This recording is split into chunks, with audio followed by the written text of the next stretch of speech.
since I'm going to go ahead and go through the process of sending you a video, I might as well show you the first robot. Here's the monster, the really big robot, but I'm short a couple of motors, okay, so that may still be a while. Most of the work is done also on this one, and just the motors that I have are a little too small for it. But this is it, just to give you an idea of the dimensions. Obviously, you should be able to see that it can move. This is an elevator that moves up and down and has a counterweight over here on the back. You can see those are actually weights off my barbells. And with a pulley system, here's the drive mechanism. See that screw as it rotates, it pushes a tag that grips it right here downward and upward. And that displaces this elevator, which is going to be the ultimate moving piece, and the tools will be connected to that right there. It's a monster. It really is. If you think about it,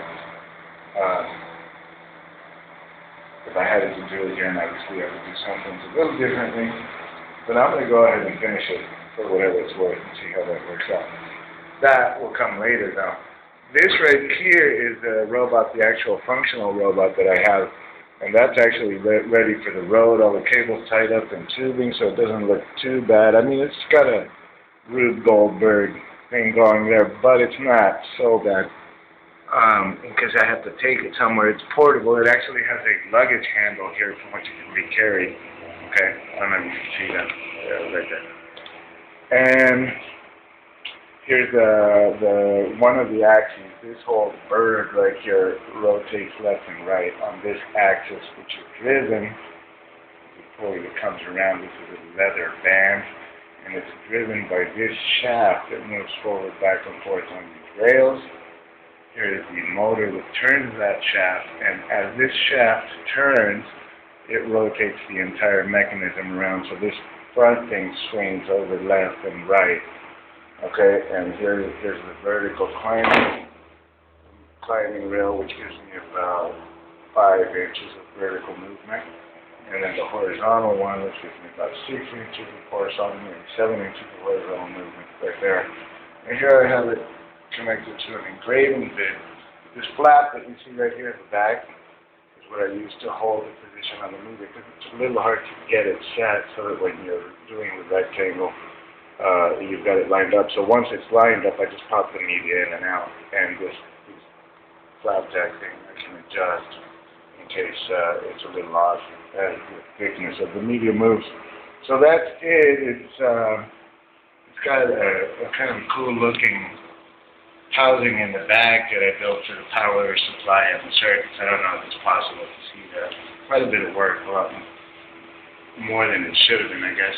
Here's the switch and the cables running in and out.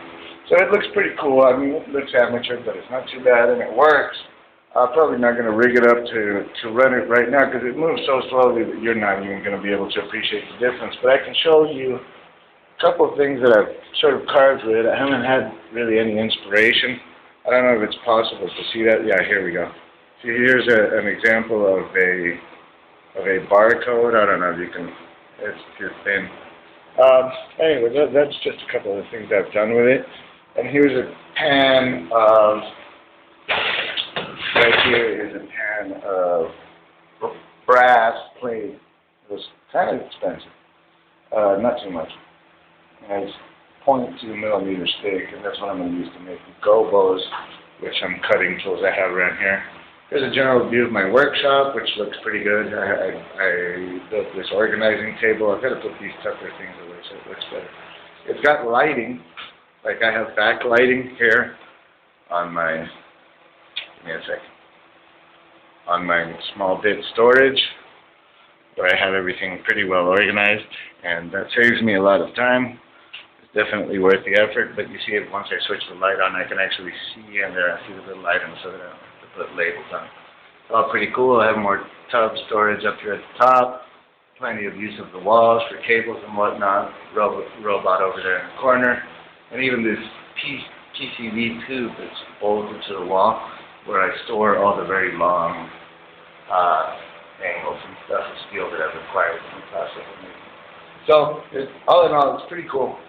A couple more tools down there, et cetera, and it still needs a little organization. But that's my tool shop, and that's my first robot. And because of its bird-like appearance, I'm going to name it Nestor.